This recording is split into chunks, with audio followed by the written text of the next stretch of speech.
بے شک اللہ کے نزدیک دین صرف اسلام ہے۔ بسم اللہ الرحمن الرحیم، نحمدہ و نصلی علی رسولہ الکریم۔ ناظرین کرام السلام علیکم۔ اسلامی عبادات کے سلسلے میں ہم نے اسلام کے جن ارکان پر گفتگو کی وہ ہر مسلمان کے اوپر فرض اور واجب عبادات تھیں، جبکہ کچھ عبادات ایسی بھی ہیں جو اجتماعی طور پہ معاشرے اور سوسائٹی پر مختلف حالات میں واجب ہوتی ہیں، یعنی جہاد اور تبلیغ۔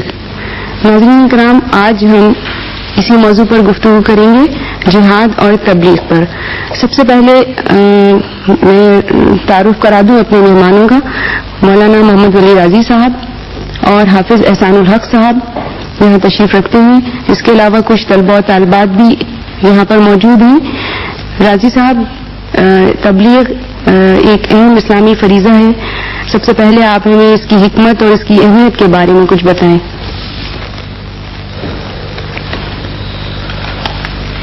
جی عزیز طلباء و طالبات، اب تک جن عبادات کا تذکرہ ان پروگراموں میں ہوا ہے وہ سب ایسی عبادتیں تھیں جو ہر فرد پر انفرادی طور پر فرض اور واجب ہوتی تھی۔ مثلا نماز ہے، روزہ ہے، حج اور زکوٰۃ ہے، جو اپنی اپنی شرائط میں اپنے اپنے وقت پر ہر انڈیویجول پہ فرض ہے۔ اب کچھ عبادتیں اسلام کے نظام عبادات میں وہ ہے کہ جو انفرادی طور پر نہیں بلکہ اجتماعی طور پر فرض کی گئی۔ ان میں سے جہاد ہے، تبلیغ ہے، یہ عبادتیں ہیں۔ لیکن اس سے پہلے کہ میں اس بات کا جواب دوں، ایک اہم بات جو اصولی ہے وہ سمجھ لیجئے کہ فرض کی دو قسمیں ہوتی ہیں، ایک فرض عین اور ایک فرض کفایہ۔ فرض عین تو ہر انڈیویجول پہ فرض ہوتا ہے، لیکن فرض کفایہ وہ ذمہ داری ہے کہ اگر سوسائٹی کا کوئی حصہ، افراد کا کوئی گروہ اس فرض کو ادا کر لے تو تمام معاشرے سے وہ فرض ادا ہو جاتا ہے۔ جس طرح جماعت کی نماز ہے، اگر کسی محلے کی مسجد میں کوئی ایک شخص بھی نماز کے لیے نہیں گیا تو پورے محلہ گنہگار ہوگا، لیکن اگر عذر کی وجہ سے کچھ افراد نہیں گئے اور باقی افراد گئے تو یہ ان کے ذمہ فرض باقی نہیں رہا، عذر کی وجہ سے وہ فرض یعنی وجوب جو ہے وہ ختم ہو گیا۔ اسی طرح جہاد ہے اور تبلیغ ہے۔ تبلیغ بہت ہی اہم فریضہ ہے اور بڑی اہم عبادت ہے اسلام کی۔ قرآن کریم نے جہاں اس امت کی بہت سارے فضائل بیان فرمائے ہیں، ان میں سے ایک جگہ ارشاد فرمایا کہ کنتم خیر امت اخرجت للناس تأمرون بالمعروف وتنہون عن المنکر، کہ تم ساری دنیا کی امتوں میں سب سے بہتر امت ہو۔ خیر امت ان کا لقب آپ کو عطا کیا گیا، اور اس کی وجہ یہ نہیں بتائی گئی کہ آپ کسی بڑے خاندان سے ہیں اس وجہ سے یہ فضیلت حاصل ہوئی یا اور کسی بنیاد پر، بلکہ ایک بات کہی گئی کہ یہ کام اور یہ فضیلت آپ کو اس لیے حاصل ہوئی کہ تأمرون بالمعروف وتنہون عن المنکر، کہ تم لوگ اچھائیوں کا حکم کرتے ہو، اچھائیوں کی تبلیغ کرتے ہو اور برائیوں کا راستہ روکتے ہو، اس کے راستے میں رکاوٹیں پیدا کرتے ہو۔ تو معلوم ہوا کہ بحیثیت امت کے اور بحیثیت ملت ہم پر ایک بہت بڑی ذمہ داری یہ ہے کہ حق کو دوسروں تک پہنچائیں اور باطل کا راستہ روکیں، اور یہی تبلیغ ہے۔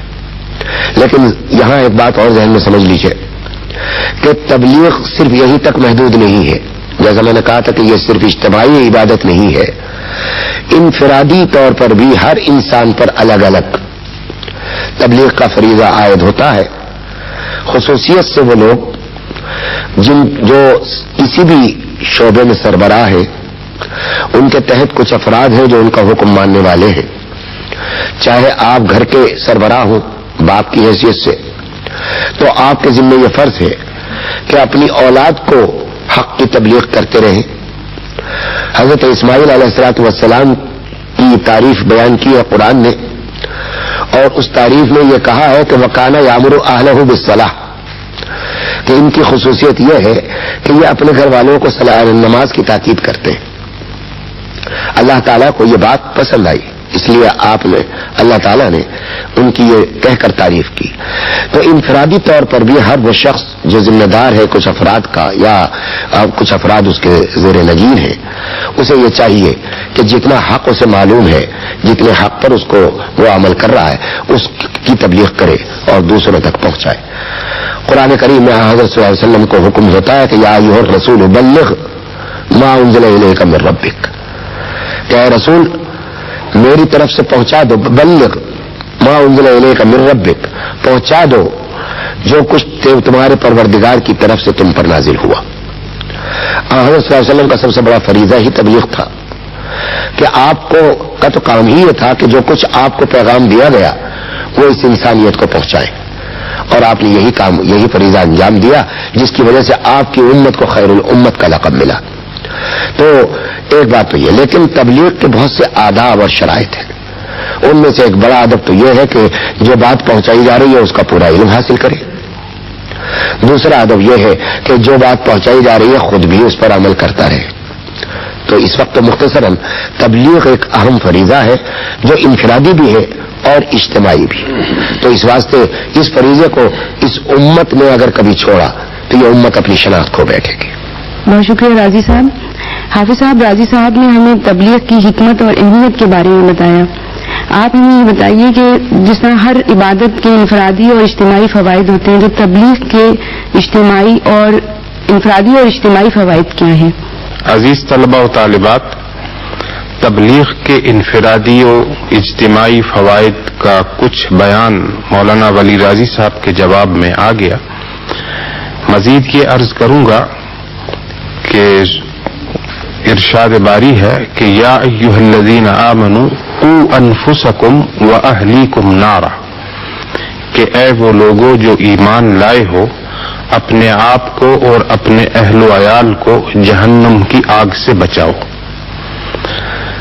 اس مختصر سی آیت سے اس فریضے کی اہمیت واضح ہو جاتی ہے کہ ایمان لانے کے بعد اس کے تقاضوں کو پورا کرنے کے لیے یہ ضروری ہے پوری امت پر کہ وہ اس فریضے کو جاری رکھے, اور جو کچھ علم اللہ تعالی نے ایمان کا, دین کا انہیں عطا کیا ہے, اس علم کو وہ آئندہ نسلوں تک منتقل کرتے رہیں. اگر تبلیغ کا یہ فریضہ انفرادی یا اجتماعی طور پر ادا نہ کیا جاتا رہے تو آپ خود سمجھ سکتے ہیں کہ مسلمان بحیثیت امت اپنے وجود کو کھو بیٹھیں گے. اسی لیے قرآن حکیم نے اس امت کو امت وسط کہا ہے کہ اس امت کی بقا اور اس امت کا وجود اس بات سے وابستہ ہے کہ جو حق اس تک پہنچا ہے اس کی یہ شہادت دیں. وَكَذَلِكَ جَعَلْنَاكُمْ أُمَّةً وَسَطًا لِتَكُونُوا شُهَدَاءَ عَلَى النَّاسِ, کہ ہم نے تم کو ایک درمیانی امت بنایا تاکہ تم گواہی دو اس حق کی کہ جو حق جو ہے تم تک پہنچا ہے. تو اس حق کی گواہی یہ شہادت علی الناس, کہ لوگوں تک اللہ کے پیغام کو پہنچانا اور پھر خود اس پر عمل پیرا ہونا, یہ اس امت کا بنیادی فریضہ ہے. حضرت صلی اللہ علیہ وسلم نے اپنے آخری خطبے میں حجۃ الوداع میں بھی ارشاد فرمایا کہ فَلْيُبَلِّغُ الشَّاهِدُ الْغَائِبُ, کہ جو یہاں پر حاضر ہے وہ غیر حاضر تک, یعنی جو موجود نہیں ہے, اس تک اس پیغام کو پہنچائے. اب اس کے یہ انفرادی و اجتماعی فوائد خود بخود واضح ہو جاتے ہیں کہ ہماری انفرادی نجات اور اجتماعی نجات آخرت میں بھی اور دنیا میں بھی اس فریضے کی ادائیگی کے ساتھ وابستہ ہے.